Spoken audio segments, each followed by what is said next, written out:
Target IAS के online platform पर आपका स्वागत है। मध्य प्रदेश समान अध्ययन में हम हाई कोर्ट पर चर्चा कर रहे थे।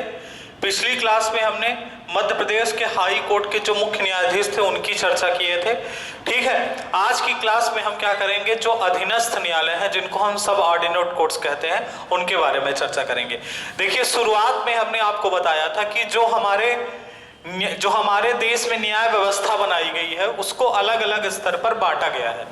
सबसे ऊपर जो इसका स्तर होता है वो आपका क्या है, सुप्रीम कोर्ट है। जो सबसे ऊपर स्तर है सुप्रीम कोर्ट या उच्चतम न्यायालय है। ठीक है, जो केंद्र लेवल पर काम करता है। उसके नीचे क्या होगा, हाई कोर्ट होता है। जो राज्यों में न्याय व्यवस्था का सबसे बड़ा स्तर जो होता है हाई कोर्ट होता है। हाई कोर्ट के नीचे कौन काम करता है, डिस्ट्रिक्ट कोर्ट काम करता है, जिनको हम अधीनस्थ न्यायालय कहते हैं, जिला न्यायालय कहते हैं या सत्र न्यायालय कहते हैं। आज के टॉपिक पर जो चर्चा हम करेंगे वो अधीनस्थ न्यायालय होगा। लेकिन एक चीज ध्यान रखिएगा कि सबसे ऊपर स्तर सुप्रीम कोर्ट का है। सुप्रीम कोर्ट के नीचे हाई कोर्ट काम करता है। तो हाई कोर्ट भी अधीनस्थ न्यायालय होता है, ये बात ध्यान रखिएगा। लेकिन हाई कोर्ट किसका अधीनस्थ न्यायालय है, हाई कोर्ट सुप्रीम कोर्ट का अधीनस्थ न्यायालय है। ठीक है, उसके बाद क्या है, हाई कोर्ट के नीचे कौन काम करता है, डिस्ट्रिक्ट कोर्ट काम करते हैं, जिनको हम जिला न्यायाधीश या जिला न्यायालय या सत्र न्यायालय के नाम से जानते हैं। तो डिस्ट्रिक्ट कोर्ट जो होते हैं, डिस्ट्रिक्ट कोर्ट को किस नाम से जाना जाता है, अधीनस्थ न्यायालय के नाम से जाना जाता है। अधीनस्थ न्यायालय के नाम से डिस्ट्रिक्ट कोर्ट को कहा, अधीनस्थ न्यायालय के नाम से डिस्ट्रिक्ट कोर्ट को जाना जाता है। देखिए, डिस्ट्रिक्ट कोर्ट हाई कोर्ट के नीचे काम करते हैं, तो राज्यों के जो अधीनस्थ न्यायालय होते हैं वो कौन है, डिस्ट्रिक्ट कोर्ट है। जबकि सुप्रीम कोर्ट का अधीनस्थ न्यायालय कौन सा है, हाई कोर्ट है। तो ये बात ध्यान रखिएगा। अब जो हम चर्चा कर रहे हैं, हम चर्चा कर रहे हैं अधीनस्थ न्यायालयों की। तो देखिए, जो हाई कोर्ट होता है उच्च न्यायालय, ठीक है, उच्च न्यायालय के नीचे कौन काम करता है, उच्च न्यायालय के नीचे काम कर रहा है आपका, आप बोलेंगे अधीनस्थ न्यायालय। ठीक है, अधीनस्थ न्यायालय। अधीनस्थ न्यायालय जो होता है, राज्यों के अंदर जो अधीनस्थ न्यायालय होते हैं, ये हाई कोर्ट के निर्देशानुसार हाई कोर्ट के आदेशानुसार, आप लिख लीजिए, हाई कोर्ट के आदेशानुसार काम करते हैं। हाई कोर्ट जिस प्रकार इनको आदेश देता है उसी प्रकार ये काम करते हैं, इसीलिए इनका नाम अधीनस्थ न्यायालय रखा गया है। अब एक चीज ध्यान दीजिए, जैसे हमने अभी यहां पे बताया कि उच्च न्यायालय के ऊपर कौन सा न्यायालय होता है, उच्चतम न्यायालय होता है। तो उच्चतम न्यायालय के आदेशानुसार काम कौन करेगा, हाई कोर्ट करेगा, क्योंकि हाई कोर्ट उच्चतम न्यायालय का अधीनस्थ न्यायालय है। अधीनस्थ न्यायालय जिनको अधीनस्थ न्यायालय में हम किन की बात करते हैं, जिला एवं सत्र न्यायालय की। दोनों एक ही चीज है, अभी हम पूरी चीज आपको क्लियर कर देंगे। जिला एवं सत्र न्यायालय, जिला एवं सत्र न्यायालय या अधीनस्थ न्यायालय, ये हाई कोर्ट के आदेशानुसार काम करते हैं, इसीलिए इनका नाम क्या रखा है, अधीनस्थ न्यायालय। अधीनस्थ का मतलब क्या होता है, अधीन, और किसके अधीन, उच्च न्यायालय के अधीन, इसीलिए इनका नाम अधीनस्थ न्यायालय रखा गया है। अब देखिए, एक चीज ध्यान दीजिएगा, जिला एवं सत्र न्यायालय, ठीक है, तो आप देखिए जिला न्यायालय भी एक ही चीज है और सत्र न्यायालय भी एक ही चीज है। इनमें अंतर क्या है, अंतर केवल यह है कि इनमें किस प्रकार के मामले आते हैं, उनका अंतर है। ठीक है, तो जिला न्यायालय जो होता है, जिले न्यायालय में आपको जानकारी होगी कि जिला न्यायालय क्या होता है, कि जिले न्यायालय में सिविल केसेस आते हैं। सिविल केसेस जो होते हैं, जो आप कह लीजिए कि दीवानी मुकदमे आते हैं इसके अंदर। जब किसी भी देखिए, जिला न्यायालय और सत्र न्यायालय में अंतर क्या है, अंतर केवल क्या है, इनके मुकदमों के कारण इनका नाम अलग अलग रखा है। जब कोई भी सिविल केस या सिविल मुकदमा जिला न्यायालय के अंदर आएगा तब उसका नाम क्या होगा, जिला न्यायालय। तो जिला न्यायालय जो होता है, जिला न्यायालय के अंदर कैसे केस आते हैं, सिविल मुकदमे आते हैं। जब किसी भी जिला न्यायालय के अंदर आप बोलेंगे क्रिमिनल केसेस आएंगे। क्रिमिनल केसेस जो होते हैं, जिनको हम हिंदी में फौजदारी मुकदमे कहते हैं, ठीक है ना, जिनको हम क्या कहते हैं, फौजदारी मुकदमे। जब ये किसी भी न्यायालय में आएंगे तो आप उसे क्या बोलेंगे, सत्र न्यायालय बोलेंगे। इंग्लिश में इनको क्या बोला जाता है, जो जिला न्यायालय होता है, मैं यहां लिख देता हूं, आप देख लीजिएगा। जो जिला न्यायालय होता है, जिला न्यायालय को इंग्लिश में डिस्ट्रिक्ट जज कहा जाता है, सॉरी डिस्ट्रिक्ट कोर्ट कहा जाता है, डिस्ट्रिक्ट कोर्ट। ठीक है, डिस्ट्रिक्ट कोर्ट में किस प्रकार के मुकदमे देखे जाएंगे? जो सिविल मुकदमे होते हैं। सिविल मुकदमे क्या होते हैं? सिविल मुकदमे का मतलब ये होता है कि जैसे मान लीजिए आपका किसी ने पैसा हड़प लिया है, किसी का चेक बाउंस हो गया है, जो जमीन से संबंधित मुकदमे होते हैं वो सब मुकदमे कौन से कहलाते हैं? सिविल मुकदमे। तो अगर आप किसी भी प्रकार के सिविल मुकदमे की मतलब सिविल मुकदमे लगाना चाहते हैं तो आप कहां पर जाके लगाएंगे? जिले लेवल पे अगर आप लगाना चाहते हैं तो जिला न्यायालय में। लेकिन मान लीजिए अगर किसी भी व्यक्ति को क्रिमिनल केस करना है तो क्रिमिनल केस कहां करेगा? वो सत्र न्यायालय में जाकर करता है, जिसको हम सेशन कोर्ट के नाम से जानते हैं। सत्र न्यायालय या सेशन कोर्ट। सेशन कोर्ट में क्या होता है कि सेशन कोर्ट में जो आपके फौजदारी मुकदमे होते हैं, जो क्रिमिनल केस होते हैं, उनकी सुनवाई होती है दोनों एक ही। जिला और सत्र न्यायालय दोनों एक ही चीज है, लेकिन जब वो सिविल मुकदमे की कार्यवाही करेगा, सिविल मुकदमे सुनेगा, तब उसे जिला न्यायालय कहा जाएगा। और जब वो फौजदारी मुकदमे की सुनवाई करेगा या क्रिमिनल केसेस की सुनवाई करेगा, तब वो सत्र न्यायालय या सेशन कोर्ट की तरह जो है काम करेगा। इसीलिए इनके नाम में लिखा गया है जिला एवं सत्र न्यायालय। ठीक है ना, जिला न्यायालय भी यही है, सत्र न्यायालय भी यही है। जब सिविल मुकदमे देखेगा तो जिला न्यायालय कहलाएगा, और जब फौजदारी मुकदमे देखेगा तो क्या कहलाएगा? सत्र न्यायालय या सेशन कोर्ट कहलाएगा। और इसी को हम क्या कहते हैं? अधीनस्थ न्यायालय।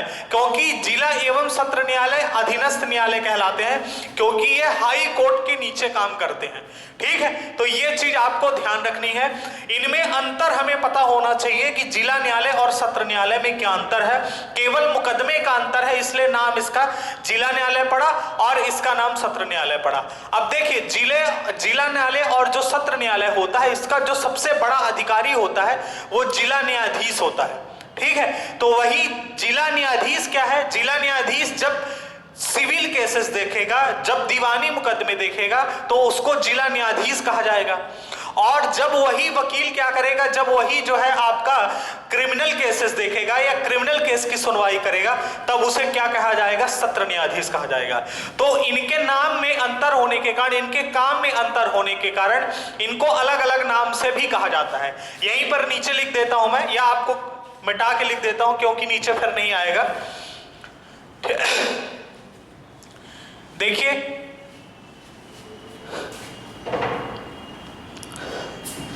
जो जिला एवं सत्र न्यायालय होता है, जिला एवं सत्र न्यायालय, इसका जो सबसे बड़ा अधिकारी होता है जिला एवं सत्र न्यायालय का, जिला एवं सत्र न्यायाधीश उसको कहा जाता है। ठीक है, जिला एवं सत्र न्यायाधीश। इसके बारे में आप बता सकते हैं कि यह जिले का सबसे बड़ा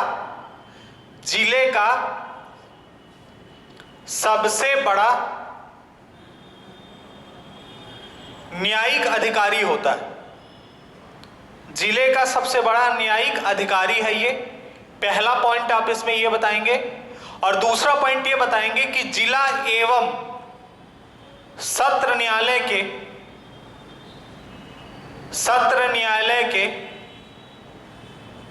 न्यायिक एवं प्रशासनिक दोनों, जिला एवं सत्र न्यायालय के न्यायिक एवं प्रशासनिक दोनों कार्य देखता है ये। ठीक है, जो जिला एवं सत्र न्यायालय होता है उसके न्यायिक काम भी ये देखता है, साथ ही साथ प्रशासनिक काम भी देखता है। अब देखिए, जो हमारा डिस्ट्रिक्ट कोर्ट है, जिसको हम डिस्ट्रिक्ट कोर्ट के नाम से जानते हैं, जो डिस्ट्रिक्ट कोर्ट होता है, ठीक है, डिस्ट्रिक्ट कोर्ट में क्या होता है कि जब हमारा जो हमारा जिला न्यायाधीश है, उसको जिला न्यायाधीश कब कहा जाएगा? जब वो क्या करेगा, जो डिस्ट्रिक्ट कोर्ट में आपका जिला न्यायाधीश होगा, जिला न्यायाधीश, उसे जिला न्यायाधीश कब कहा जाएगा? जब वह सिविल केसेस की सुनवाई करेगा। किसकी सुनवाई करेगा? सिविल केसेस की सुनवाई करेगा, तब उसे किस नाम से जाना जाएगा? जिला न्यायाधीश के अंदर। उसके बाद जो सेशन कोर्ट होगा, सेशन कोर्ट में क्या होगा कि जब वो क्या करेगा, क्रिमिनल केस जो होते हैं, क्रिमिनल केसेस जिनको हम फौजदारी मुकदमे कहते हैं, जब वो क्रिमिनल केसेस की सुनवाई करेगा तो उसको किस नाम से जाना जाएगा, उसको आप बोलेंगे सेशन, या आप बोलेंगे उसको सत्र न्यायाधीश के नाम से आप उसको जानेंगे। किस नाम से जानेंगे, सत्र न्यायाधीश के नाम से जानेंगे। ठीक है, तो ये चीज भी आपको ध्यान रखना है। जिला न्यायाधीश और सत्र न्यायाधीश एक ही व्यक्ति, एक ही आदमी है। जब वो क्या करेगा, क्रिमिनल केस की सुनवाई करेगा तो उसको सत्र न्यायाधीश कहा जाएगा, और जब वो सिविल मुकदमे की सुनवाई करेगा तो उसको जिला न्यायाधीश कहा जाएगा। ये दोनों में अंतर है। ठीक है, अब देखिए इनके जो जिले के अंदर जिला या सत्र न्यायाधीश होता है, आप देखेंगे प्रत्येक जिले के अंदर एक जिला एवं सत्र न्यायाधीश होता है, एक जिला एवं सत्र न्यायालय होता है जिसमें एक जिला एवं सत्र न्यायाधीश बैठता है। अब जब इस जिला एवं सत्र न्यायाधीश की नियुक्ति कैसे होती है, इसके बारे में हमें बात करनी है। नियुक्ति के अलावा इसकी योग्यताएं क्या होती हैं, इसकी शक्तियां क्या होती हैं, इन सब पर जो है हम चर्चा करते हैं। देखिए, जो जिला एवं सत्र न्यायाधीश होता है, इसकी नियुक्ति का उल्लेख जैसे हमने आपको इसके पहले बताया था कि जो अधीनस्थ न्यायालय होते हैं, अधीनस्थ न्यायालय का संविधान में उल्लेख किया गया है। अधीनस्थ न्यायालय का उल्लेख आर्टिकल 233 से लेकर 237 में किया गया। ठीक है, जिसमें आर्टिकल 200 आपका जो 33 है, आर्टिकल 233 में किसका उल्लेख किया गया है, जिला एवं सत्र न्यायाधीश, जिला एवं सत्र न्यायाधीश की नियुक्ति का उल्लेख किया गया। बहुत इंपॉर्टेंट आर्टिकल है ये, अधीनस्थ न्यायालय से संबंधित। आर्टिकल 233 में यह कहा गया है कि जिला एवं सत्र न्यायाधीश की नियुक्ति कौन करेगा, राज्यपाल या गवर्नर करेगा। राज्यपाल या गवर्नर के द्वारा की जाएगी। राज्यपाल या गवर्नर के द्वारा की, इसकी जो नियुक्ति है राज्यपाल या गवर्नर के द्वारा की जाएगी। किस आधार पर की जाती है, हाई कोर्ट से विचार विमर्श के बाद की जाती है। हाई कोर्ट से विचार विमर्श के बाद की जाती है।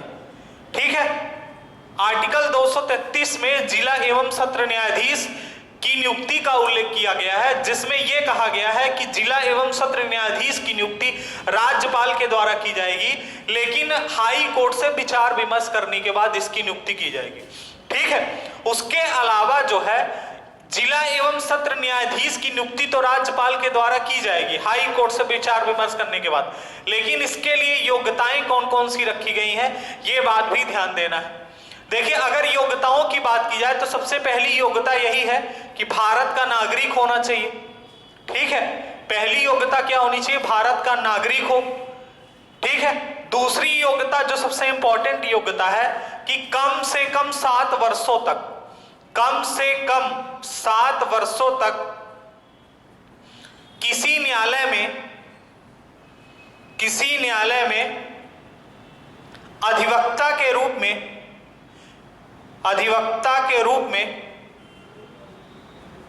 कार्य किया हो। कम से कम 7 वर्षों तक किसी भी न्यायालय में अधिवक्ता के रूप में कार्य किया हो, भारत का नागरिक हो। दूसरा, कम से कम 7 वर्षों तक किसी न्यायालय में अधिवक्ता के रूप में कार्य किया हो। दूसरा पॉइंट यह है। तीसरा पॉइंट यह है कि उस राज्य के हाई कोर्ट ने उसकी अनुशंसा की हो, उसकी नियुक्ति की अनुशंसा की हो। यह भी ध्यान रखना है, उसकी नियुक्ति की अनुशंसा की हो। उस राज्य का जो हाई कोर्ट है उसकी नियुक्ति की अनुशंसा करे। ठीक है, तीसरा पॉइंट। और चौथा पॉइंट यह है कि वह लाभ के पद पर ना हो, किसी लाभ के पद पर ना हो, किसी लाभ के पद पर ना हो। ये 4 बातें जो है इसकी योग्यताएं में रखी गई हैं। जिला एवं सत्र न्यायाधीश की नियुक्ति के लिए ये 4 योग्यताएं हैं। भारत का नागरिक हो, कम से कम 7 वर्षों तक किसी भी न्यायालय में अधिवक्ता के रूप में कार्य किया हो या वकालत के रूप में प्रैक्टिस की हो, उसके अलावा उस राज्य के हाई कोर्ट ने उसकी नियुक्ति की सिफारिश की हो या अनुशंसा की हो, और चौथी चीज वो किसी लाभ के पद पर ना हो। ये एक जिला एवं सत्र न्यायाधीश की नियुक्ति की योग्यताएं हैं। अब एक चीज और है इस पे, जो तीसरी चीज है, इसकी शक्तियों, इसकी क्या क्या शक्तियां हैं, ये बात ध्यान रखना है, और ये एक इंपॉर्टेंट पॉइंट है। ठीक है, देखिए हमें ये पता है कि किसी भी न्यायालय के अंदर, चाहे वो डिस्ट्रिक्ट कोर्ट हो चाहे वो हाई कोर्ट हो, उसके अंदर जो मुकदमे आएंगे दो ही प्रकार के मुकदमे आएंगे, या तो सिविल मुकदमे आएंगे या तो फौजदारी मुकदमे आएंगे। ठीक है, तो देखिए एक चीज ध्यान रखिएगा, या दीवानी मुकदमे आएंगे या तो फौजदारी मुकदमे आएंगे। ठीक है, फौजदारी मुकदमे, दीवानी मुकदमे का मतलब ऐसे मुकदमे जो पैसे के लेन देन से संबंधित हो, जमीन के अतिक्रमण से संबंधित हो, चेक बाउंस से संबंधित हो। अगर मान लीजिए मर्डर का मुकदमा आता है, मारपीट का मुकदमा आता है, झगड़े का मुकदमा आता है, इस प्रकार के मुकदमे फौजदारी मुकदमे आएंगे। तो जो हमारा डिस्ट्रिक्ट कोर्ट होता है, जिला एवं सत्र न्यायालय होता है, उसमें क्या होता है कि सभी प्रकार के दीवानी एवं फौजदारी मुकदमे की सुनवाई की जाती है, और जो भी सजा होती है वो सजा भी दी जाएगी।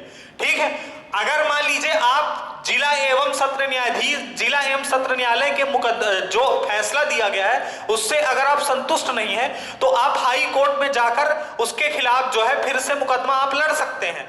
लेकिन डिस्ट्रिक्ट कोर्ट को क्या किया गया है कि डिस्ट्रिक्ट कोर्ट जो होता है, जिला एवं सत्र न्यायाधीश होता है, वो सभी प्रकार के दीवानी और फौजदारी मुकदमे में उसको सुनवाई करने का अधिकार है और सजा देने का भी अधिकार है। और वो अधिकतम कितनी सजा दे सकता है? देखिए, जो फौजदारी मुकदमे होते हैं, फौजदारी मुकदमे में जो आपराधिक मुकदमे होते हैं जिन पर किसी को फांसी की सजा दी गई या उम्र कैद की सजा दे ली गई, इन दो केसेस में क्या होता है कि जो जिला एवं सत्र न्यायाधीश होता है, मृत्यु, किसी भी व्यक्ति को सबसे बड़ी सजा क्या हो सकती है? या तो मृत्यु दंड होगा या तो फांसी की सजा हो जाएगी। मृत्यु दंड होगा या उम्र कैद या मृत्यु दंड की सजा हो जाएगी। लेकिन क्या होता है कि जिला एवं सत्र न्यायाधीश को क्या होता है कि जब किसी भी व्यक्ति को जब वो मृत्यु दंड की सजा देता है या फांसी की सजा देता है, उस कंडीशन पर क्या होता है कि जिला एवं सत्र न्यायाधीश को उस राज्य के हाई कोर्ट से विचार विमर्श करना पड़ता है, अनुमोदन लेना पड़ता है। बाकी ऐसी जितनी भी सजा है जो इसके नीचे की श्रेणी में आती है वो सब जिला एवं सत्र न्यायालय दे सकता है। ठीक है, लेकिन अगर किसी भी व्यक्ति को मृत्युदंड की सजा दे रहा है, मृत्युदंड मतलब फांसी की सजा दे रहा है, उस कंडीशन पर क्या होगा कि हाई कोर्ट से क्या करना पड़ेगा? परमिशन लेनी पड़ेगी। डिस्ट्रिक्ट कोर्ट या सत्र न्यायाधीश सेशन कोर्ट को उस कंडीशन पर क्या होगा, सेशन कोर्ट कहलाएगा जब वो आपराधिक मुकदमे की, फौजदारी में आपराधिक मुकदमे की सुनवाई करेगा, उस कंडीशन पर वो सेशन कोर्ट कहलाएगा। तो उस सेशन कोर्ट को क्या करना पड़ेगा? राज्य के हाई कोर्ट से क्या करनी पड़ेगी?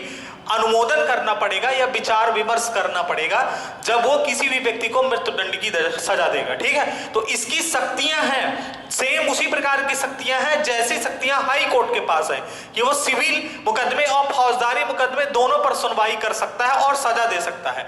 लेकिन जब किसी भी व्यक्ति को मृत्युदंड की सजा देगा तो क्या होगा? उस कंडीशन पर उसे हाई कोर्ट से क्या करना पड़ेगा?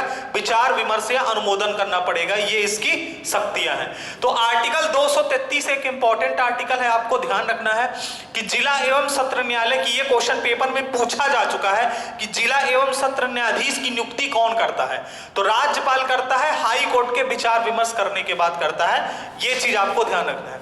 आर्टिकल 233 के बाद जो है एक इंपॉर्टेंट आर्टिकल और बचता है, आर्टिकल 234। आर्टिकल 234 में यह बताया गया है कि जो जिला एवं सत्र न्यायाधीश के अलावा अन्य न्यायिक अधिकारियों की नियुक्ति के बारे में बताया गया है। जिला एवं सत्र न्यायाधीश के अलावा अन्य न्यायिक अधिकारियों की नियुक्ति के बारे में बताया गया। आर्टिकल 234 में जिला एवं सत्र न्यायाधीश के अलावा अन्य न्यायिक अधिकारियों की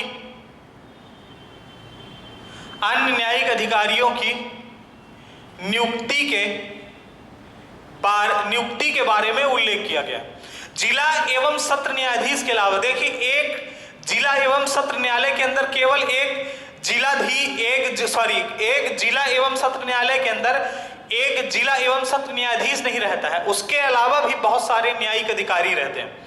तो उनकी जो नियुक्ति होती है कौन करता है? उनकी नियुक्ति कौन करता है? गवर्नर करता है, ये बात ध्यान रखिएगा। उनकी नियुक्ति कौन करता है? गवर्नर या राज्यपाल करता है। लेकिन हाई कोर्ट, गवर्नर क्या करता है? हाई कोर्ट तथा उस राज्य के हाई कोर्ट तथा लोक सेवा आयोग जो होती है, राज्य लोक सेवा आयोग, लिख लीजिएगा, राज्य लोक सेवा आयोग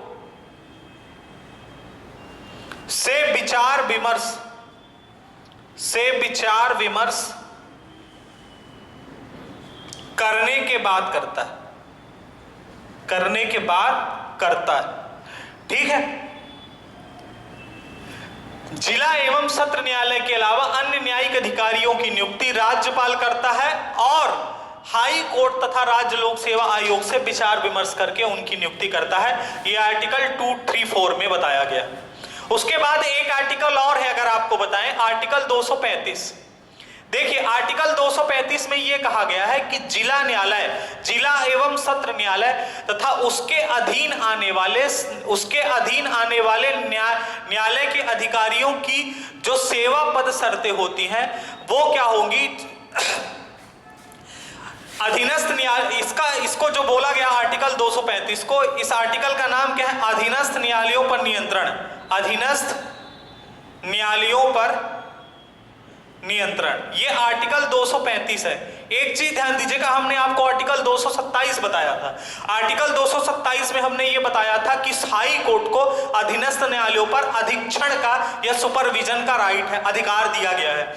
यहां पर क्या है? यहां पर अधीनस्थ न्यायालयों पे नियंत्रण का मतलब यह है कि जिला एवं, इसको नोट कर लीजिएगा, जिला एवं सत्र न्यायालय के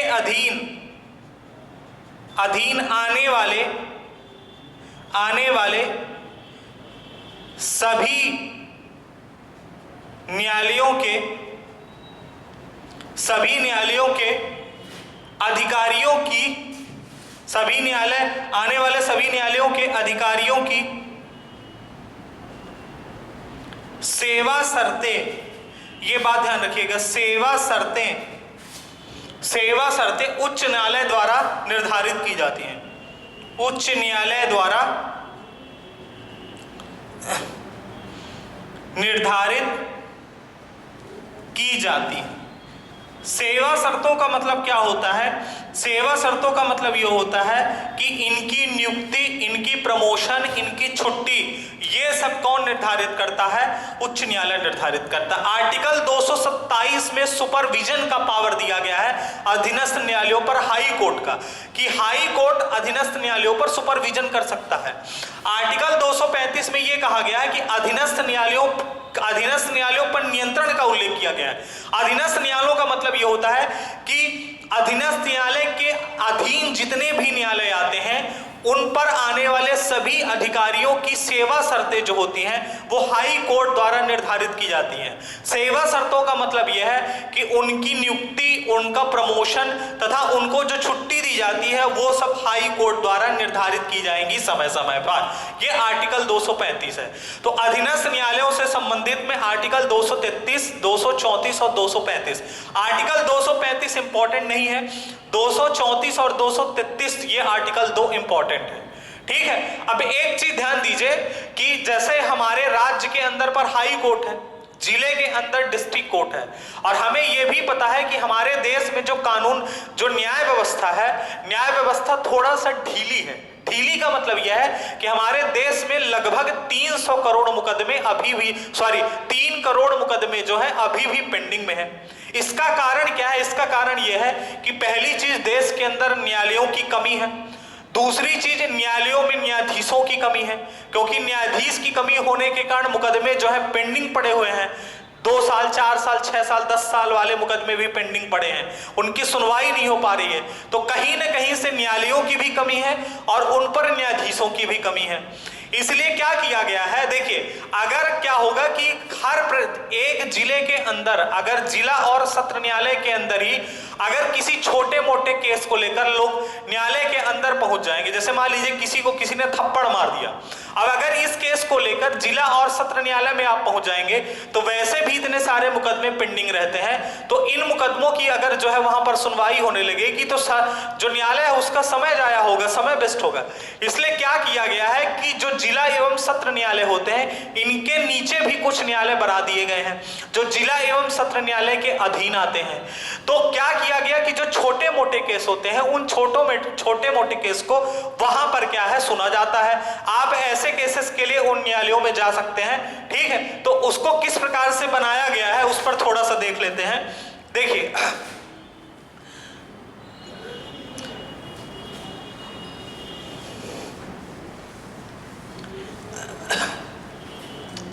जैसे हमें पता है कि अधीनस्थ न्यायालय जो है इसके नीचे कौन काम करता है, जिला न्यायालय, जिला न्यायालय या सत्र न्यायालय, दोनों है एक ही चीज।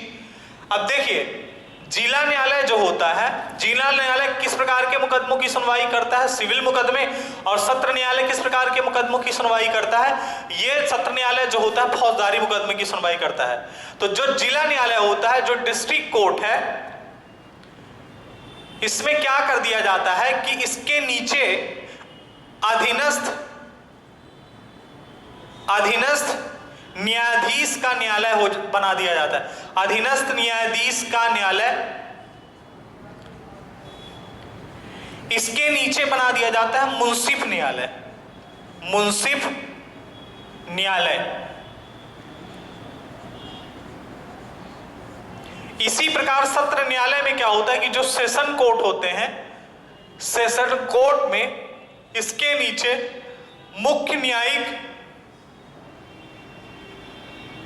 दंडाधिकारी का न्यायालय, ठीक है, मुख्य न्यायिक दंडाधिकारी का न्यायालय, उसके बाद न्यायिक दंडाधिकारी का न्यायालय, न्यायिक दंडाधिकारी का न्यायालय। देखिए क्या होता है, जैसे मान लीजिए आपने किसी से मारपीट कर ली, झापड़ को आपने किसी को मार दिया, तो क्या होगा, मान लीजिए वो व्यक्ति मुकदमा कर दिया तो सीधे वो सत्र न्यायालय में नहीं जाएगा, समझ रहे हैं। छोटे मोटे मुकदमों के लिए जैसे मुख्य न्यायिक दंडाधिकारी का जो न्यायालय होता है, यहां पर ऐसे मुकदमे सुने जा सकते हैं जिनकी सजा 7 साल तक होती है। 7 साल से कम सजा वाले जितने भी अपराध होते हैं वो मुख्य न्यायिक दंडाधिकारी के न्यायालय में सुने जा सकते हैं। जो न्यायिक दंडाधिकारी का न्यायालय होता है, यहां पर जो है अधिकतम 3 वर्ष तक की सजा तक के जो मुकदमे होते हैं वो सुने जा सकते हैं। जो न्यायिक दंडाधिकारी का न्यायालय है, यहां पर ऐसे अपराध जिनकी सजा जो है 3 वर्ष तक कम है वो यहां पर सुने जा सकते हैं। यहां पर 7 वर्ष तक के सजा वाले जो है मुकदमे सुने जा सकते हैं। और सेशन कोर्ट में तो फिर बाकी सभी जो फौजदारी मुकदमे होंगे वो सब सुने जाएंगे। सेम चीज यहां पर भी होती है सिविल मुकदमे में या डिस्ट्रिक्ट कोर्ट में या जिला न्यायालय में। इसके नीचे काम कौन करता है, अधीनस्थ न्यायाधीश का जो न्यायालय होता है, आप यहां पर छोटे मुकदमे में जा सकते हैं। उसके नीचे कौन काम करता है, उसके नीचे मुंसिफ न्यायालय काम करता है। तो इससे क्या फायदा होता है, फायदा यह होगा कि जो छोटे मोटे केस होंगे वो नीचे ही सिमट जाएंगे, नीचे ही उनका क्या होगा, फैसला आ जाएगा। डिस्ट्रिक्ट कोर्ट या सत्र न्यायाधीश में जाने की जरूरत नहीं पड़ेगी, जिससे डिस्ट्रिक्ट कोर्ट और सत्र न्यायाधीश के काम में किसी भी प्रकार का समय जाया नहीं होगा और आपका क्या होगा, आपका भी काम हो जाएगा और न्यायालय के पास क्या होगा, न्यायालय जाने की जरूरत नहीं पड़ेगी। ठीक है, तो ये जो है इस प्रकार से प्रारूप तैयार किया गया है अधीनस्थ न्यायालयों का, जिनको हम जिला एवं सत्र न्यायालय के नाम से जानते हैं। उसके अलावा आप देखिए, केवल जिला एवं सत्र न्यायालय एक जिले के अंदर काम नहीं करते हैं, इसके अलावा भी बहुत सारे न्यायालय होते हैं, आप लोगों ने नाम सुना होगा। जैसे एक न्यायालय क्या होता है, राजस्व न्यायालय होता है। राजस्व न्यायालय क्या होता है, जिसको हम रेवेन्यू कोर्ट के नाम से जानते हैं। ठीक है, ये भी क्या होता है कि जिले के अंदर एक क्या है आपका राजस्व न्यायालय होता है। ये भूमि संबंधित दीवानी जो मामले होते हैं, भूमि से संबंधित जो भी दीवानी मामले होते हैं उनकी सुनवाई कौन करता है? राजस्व न्यायालय करता है। उसके अलावा जो बड़े बड़े शहर होते हैं, महानगर हैं, जैसे दिल्ली, मुंबई, कलकत्ता, वहां पर क्या होता है? एक कोर्ट होता है, मेट्रोपॉलिटन कोर्ट जो होता है, ठीक है। ये भी कोर्ट क्या है? बड़े बड़े शहरों में स्थापित किया जाता है। क्यों? क्योंकि पूरा भार जिला न्यायालय या सत्र न्यायालय पर ना पड़े, समझ रहे हैं? इसलिए क्या किया गया है? बड़े बड़े नगरों में एक मेट्रोपॉलिटन कोर्ट स्थापित कर दिया गया है। राजस्व न्यायालय की स्थापना क्यों की गई है? जो भूमि से संबंधित दीवानी मुकदमे होते हैं उनकी सुनवाई के लिए राजस्व न्यायालय की स्थापना की गई है। मध्य प्रदेश में जो राजस्व न्यायालय है इसका मुख्यालय कहाँ है? ग्वालियर में है, ठीक है। मध्य प्रदेश में राजस्व न्यायालय का मुख्यालय कहाँ है? ग्वालियर में है। तो ये जो कोर्ट है ये सब जो है, जैसे मेट्रोपॉलिटन कोर्ट है, राजस्व न्यायालय है, ये भी अधीनस्थ न्यायालय की ही श्रेणी में आते हैं क्योंकि ये अधीनस्थ न्यायालय के नीचे काम करते हैं। उसके अलावा एक जिले के अंदर और बहुत सारे कोर्ट होते हैं। अगर उनका नाम लिखा जाए तो आप देखिए कौन कौन से कोर्ट होते हैं। जैसे आपने सुना होगा कि जैसे हमने एक कोर्ट यहाँ पे लिख लिया, राजस्व कोर्ट, ठीक है ना। तो राजस्व कोर्ट भी एक है आपका, ये भी एक जिले के अंदर काम करता है। दूसरा अगर आप बात करेंगे, एक होता है विशेष न्यायालय। विशेष न्यायालय पर भी हम अभी चर्चा करते हैं। देखिए यहीं पर चर्चा भी करते चल जाते हैं, आप इसमें लिखते चलिएगा। राजस्व न्यायालय के बारे में हमने आपको बता दिया कि भूमि से संबंधित दीवानी जो मामले होते हैं उन सबको निपटाने के लिए राजस्व कोर्ट की स्थापना की गई है। मध्य प्रदेश में राजस्व कोर्ट जो है इसका जो न्यायालय है, मुख्यालय है, सॉरी, इसका जो मुख्यालय है वो ग्वालियर में है। अब देखिए जो विशेष न्यायालय है जिनको हम स्पेशल कोर्ट के नाम से जानते हैं, स्पेशल कोर्ट क्या होते हैं? देखिए क्या होता है कि जैसे आपने सुना होगा कि जो ST/SC एक्ट 1989 में आया था, तो जो अनुसूचित जाति एवं जनजाति के लोग होते हैं उन पर हो रहे अत्याचार और शोषण को रोकने के लिए क्या किया गया है कि एक विशेष न्यायालय की स्थापना की गई है। इसमें SC और ST से संबंधित जो होते हैं वो सभी क्या है, मामले कहाँ आते हैं? स्पेशल कोर्ट के अंदर आते हैं। स्पेशल कोर्ट का काम क्या है कि अनुसूचित जाति एवं जनजातियों पर जो अत्याचार हो रहा है, उनका शोषण हो रहा है, उनसे संबंधित जो भी मामले आएंगे वो कहां पर देखे जाएंगे? आपका विशेष न्यायालय के अंतर्गत, विशेष न्यायालय में देखे जाते हैं। तो स्पेशल कोर्ट में आ गया ये। उसके अलावा आपने एक सुना होगा जिसको हम बोलते हैं fast track court. Fast track court, ठीक है, ये भी एक इंपॉर्टेंट कोर्ट है। आजकल ट्रेंड में इसका चलन बहुत ज्यादा है। क्यों? क्योंकि क्या होता है कि सबको न्याय क्या है? जल्दी चाहिए, और न्याय जल्दी चाहिए तो उसके लिए किसकी स्थापना की गई है? फास्ट ट्रैक कोर्ट की स्थापना की गई है। देखिए जो फास्ट ट्रैक कोर्ट क्या होते हैं, फास्ट ट्रैक कोर्ट क्या होते हैं कि इन फास्ट ट्रैक कोर्ट में ऐसे मुकदमे की सुनवाई की जाती है, इनमें अधिकतर आपराधिक मामले आते हैं, फौजदारी मामले आते हैं। इनमें क्या होता है कि जैसे मान लीजिए इसमें क्या होता है कि किसी भी व्यक्ति के साथ, मान लीजिए किसी भी महिला का रेप हो गया है या किसी के साथ कोई ऐसी घटना घट गई है जिसमें यह लगता है कि जो अपराधी है वो सबूत मिटा सकता है, या हो सकता है कि जो वो अपराधी है वो कुछ ऐसी जो उसमें एक्यूज हैं, जो गवाह हैं, उनको समाप्त कर सकता है। तो ऐसे सभी मामलों की सुनवाई किस में की जाती है? फास्ट ट्रैक कोर्ट में की जाती है। फास्ट ट्रैक कोर्ट का मुकदमा, जो फास्ट ट्रैक कोर्ट जो है अभी कुछ दिन पहले चर्चा में आया था, उन्नाव रेप केस जो हुआ था उसमें जो अपराधी था उसने क्या किया था कि जो एक्यूज था उसको जो है कोर्ट जाते समय जला दिया गया था। इसलिए क्या किया गया, वहां पर फास्ट ट्रैक कोर्ट जो है चर्चा में वहां पे बहुत तेजी से आया था। फास्ट ट्रैक कोर्ट की स्थापना इसीलिए की जाती है क्योंकि ऐसे मामले जहां पर क्या होता है कि न्याय ज्यादा जल्दी जरूरी हो जाता है देना, क्योंकि लोग आक्रोश में आ जाते हैं, आंदोलन करना स्टार्ट कर देते हैं। खासकर रेप वाले मामले, मर्डर वाले मामले, इन सब की जो सुनवाई होती है वो फास्ट ट्रैक कोर्ट में होती है, क्योंकि यहाँ क्या होता है कि 1 हफ्ते 15 दिन के अंदर फैसला देना होता है, समझ रहे हैं। तो फास्ट ट्रैक कोर्ट की स्थापना जो है, ये जो है भारत में पहली बार फास्ट ट्रैक कोर्ट के गठन का अगर कॉन्सेप्ट की बात करेंगे कि कब आया था, तो जो 11वां वित्त आयोग था, 11वें, थोड़ा सा फास्ट ट्रैक कोर्ट से संबंधित जो मामले आए थे 11वें वित्त आयोग में, ठीक है ना, 11वें वित्त आयोग में 11वें वित्त आयोग में इसका प्रावधान किया गया था कि देश के अंदर 1734 फास्ट ट्रैक कोर्ट की स्थापना की जाए। 1734, एक बात ध्यान रखिएगा, 11वें वित्त आयोग में यह प्रावधान रखा गया था कि 1734 फास्ट ट्रैक कोर्ट की स्थापना देश में की जाए। ठीक है, अब देखिए फास्ट ट्रैक कोर्ट की स्थापना जो है 1734 करने के लिए कहा गया था, लेकिन जो हमारे पास डाटा है अभी ये मार्च 2019 का है। मार्च 2019 तक देश में अभी केवल 581 फास्ट ट्रैक कोर्ट स्टेब्लिश किए गए। ठीक है, अब देखिए 2019 में हालांकि सरकार ने क्या किया है कि लगभग 1000 नए फास्ट ट्रैक कोर्ट स्थापित करने का आदेश दिया है कि हर राज्य अपने राज्यों के अंदर क्या करें, फास्ट ट्रैक कोर्ट का गठन करें, जिससे जो मुकदमे लंबित पड़े हैं, जो मुकदमे क्या है बहुत समय से पेंडिंग पड़ रहे हैं, क्योंकि भारत में क्या है कि जैसे आप देखेंगे सबसे ज्यादा मुकदमे जो है उत्तर प्रदेश में पेंडिंग पड़े हुए हैं।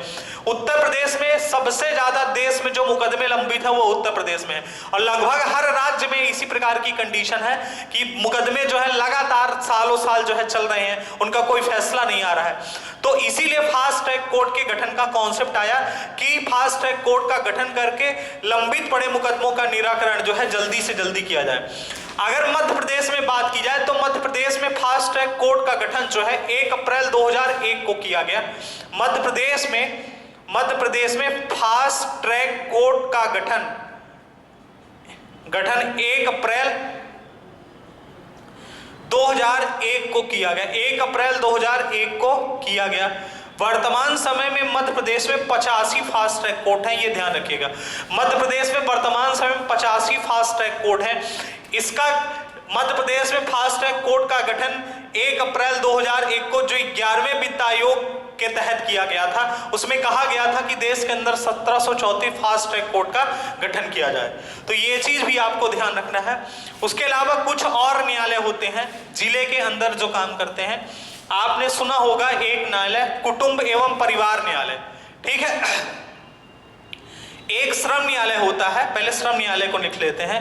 देखिए श्रम न्यायालय अगर आप ध्यान दिए हो, जैसे मान लीजिए किसी की एक्सीडेंट में मृत्यु हो जाती है, तो उसमें क्या होता है कि जैसे मान लीजिए उसमें आप देखे होंगे कि एक्सीडेंट में जब मृत्यु हो जाती है तो जो उससे आश्रित लोग होते हैं उनको पैसा मिलता है। तो उससे संबंधित जो मुकदमा होता है वो श्रम न्यायालय के अंतर्गत ही आता है। वहां पर उसकी सुनवाई होती है, फिर उससे पैसा आवंटित हो जाता है, कितना पैसा जो है इसको दिया जाए। ठीक है, उसके अलावा एक न्यायालय और होता है, जैसा आपने सुना होगा कुटुंब एवं परिवार न्यायालय। ठीक है ना, कुटुंब एवं परिवार न्यायालय में क्या होता है कि जो पारिवारिक मुकदमे होते हैं, पति पत्नी के झगड़े से संबंधित मुकदमे होते हैं, ये कुटुंब एवं परिवार न्यायालय का जो गठन किया गया था, ये अधिनियम आया था, कुटुंब एवं परिवार न्यायालय अधिनियम 1935 में आया था। आप लिख लीजिएगा इसको, कुटुंब एवं परिवार न्यायालय अधिनियम जो है 1935 में आया था। उसके तहत कुटुंब एवं परिवार न्यायालय की स्थापना की गई थी मध्य प्रदेश के अंदर। कुटुंब एवं परिवार न्यायालय अधिनियम 1935 के तहत कुटुंब परिवार न्यायालय की स्थापना की गई थी। कुटुंब एवं परिवार न्यायालय में क्या होता है, ये बात ध्यान रखिएगा कि जो पारिवारिक झगड़े होते हैं उनको निपटाने के लिए क्या किया जाता है, ये न्यायालय स्थापित किया गया है। इसमें क्या होता है कि अगर मान लीजिए आप कुटुंब या परिवार न्यायालय में जो फैसला दिया गया है आप उससे संतुष्ट नहीं है, तो आप उसको हाई कोर्ट में चुनौती दे सकते हैं। ठीक है ना, उसके अलावा आप जिला कोर्ट में भी, डिस्ट्रिक्ट कोर्ट में भी जो है उसके खिलाफ आप चुनौती दे सकते हैं। उसके अलावा आर्टिकल 136 के तहत अगर आप इन फैसलों से संतुष्ट नहीं है तो सुप्रीम कोर्ट में भी आप पुनः जा सकते हैं। ठीक है, तो श्रम न्यायालय हो गया, कुटुंब एवं परिवार न्यायालय। एक न्यायालय और होता है बाल न्यायालय, आपने सुना होगा। जो बच्चे 18 साल से कम उम्र के होते हैं, अगर वो किसी भी प्रकार के अपराध में क्या है पाए जाते हैं, तो उनको कहां पेश किया जाता है, बाल न्यायालय में पेश किया जाता है। ठीक है ना, बाल न्यायालय में क्या है, 18 वर्ष से कम उम्र के बच्चों को अगर न्यायालय में पेश करना है तो कहां पेश किया जाएगा, बाल न्यायालय में पेश किया जाएगा। तो ये निचले स्तर बनाए गए हैं, ये सब जो है किसके अधीन काम करते हैं, ये सब जिला एवं सत्र न्यायालय के अधीन काम करते हैं, इसलिए इन सबको अधीनस्थ न्यायालय की श्रेणी में कहा गया। एक आजकल और न्यायालय बहुत प्रचलित हो रहा है, वो है आपका ग्राम न्यायालय। ग्राम न्यायालय एक बहुत इंपॉर्टेंट टॉपिक है और ये चर्चा का विषय है और करंट का भी टॉपिक है ग्राम न्यायालय। देखिए ग्राम न्यायालय क्या है कि जो छोटे छोटे विवाद होते हैं, छोटे छोटे विवाद को गांव पर ही निपटाने के लिए सरकार ने क्या किया है, ग्राम न्यायालयों की स्थापना की है। ठीक है, छोटे छोटे विवादों को निपटाने के लिए, गांव में ही निपटाने के लिए ग्राम न्यायालय की स्थापना की गई है। 2008 में क्या है, तो देखिए ग्राम न्यायालय के लिए यह कहा गया कि 5 से 7 गांवों को मिलाकर एक ग्राम न्यायालय का गठन किया जाए, और ग्राम न्यायालय में जो मुख्य अधिकारी होगा, जिसको हम न्यायाधिकारी कहेंगे, वो क्या होगा, फर्स्ट क्लास मजिस्ट्रेट होना चाहिए, और उसकी नियुक्ति राज्य सरकार हाई कोर्ट से परामर्श करने के बाद करेगी। जो ग्राम न्यायालय होगा, ग्राम न्यायालय के लिए संसद में अधिनियम लाया गया 2008 में, और 2008 में अधिनियम लाकर इसको पारित किया गया, और गांधी जयंती पर 2 अक्टूबर 2009 को पूरे देश के अंदर ग्राम न्यायालय, सरकार ने यह घोषणा की कि हर राज्य अपने स्तर पर क्या करें, ग्राम न्यायालयों का गठन करें, जिससे जो गांवों के मुकदमे हैं, जो छोटे मोटे विवाद को लेकर लोग जिला न्यायालय पहुंच जाते हैं, वो सब गांव में ही निपटाए जा चुके, मतलब उनको गांव में ही निपटाया जाए। ठीक है, इसके लिए क्या किया गया, 2008 में संसद में नियम लाया गया, और 2009 में इसको क्या किया गया, लागू किया गया। अब उस समय पर क्या किया गया था कि उसके पहले ही मध्य प्रदेश में 1996 में, मध्य प्रदेश में जो ग्राम न्यायालय अधिनियम जो है वो 1996 में पारित किया गया था। ये बात ध्यान रखिएगा, 1996 में ही मध्य प्रदेश में ग्राम न्यायालय अधिनियम पास किया गया, और इसको पास करने के बाद मध्य प्रदेश में पहला जो ग्राम न्यायालय है वो है आपका मध्य प्रदेश के झातला ग्राम में। झातला ग्राम ये कहाँ आता है, नीमच में। यहां पर क्या है, इसको थोड़ा सा मिटा के इधर लिख दें तो आपको समझ में आएगा, क्योंकि उधर दिखेगा नहीं। ठीक है, हेडिंग आप लिख लीजिएगा ग्राम न्यायालय। ठीक है, ग्राम न्यायालय।